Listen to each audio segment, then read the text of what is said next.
నేను శనివారం ఉపవాసం 20 సంవత్సరాల నుంచి ఉంటున్నాను. ఎందుకుంటున్నాను? తల మీద నా పులిపేసి కుబోడు గుండె చేయించేసుకుని ఏగాలుకోకుండా రోజు ముసుకేసుకుంటున్నా. అక్కడ ఒక ఆవిడ పార్థం కాడికి వెళ్దాంరా మీటింగ్ వాళ్ళు అంటే వస్తానమ్మా అన్నారు.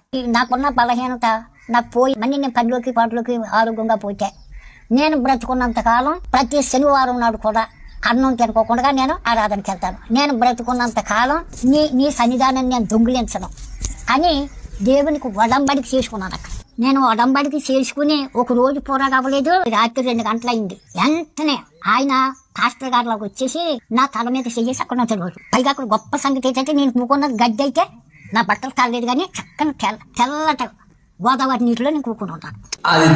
పాస్టర్ గారు అంతా అమ్మ నువ్వు పేషెంట్ కదా, నువ్వు అన్నం తినమ్మా అన్నది. నేను అంటున్నాను పాస్టర్ గారు నేనే చేత కడుక్కోకూడదని, మీరు అందరూ ప్రశ్న నేను ఉండలేని అనుకోదమ్మా, మేము ఆరోగ్యంగా ఉన్నాం, నువ్వు ఆరోగ్యం లేవు అన్నది. ఆరోగ్యం లేకపోయినా నేను ఉంటానని ఉండిపోను.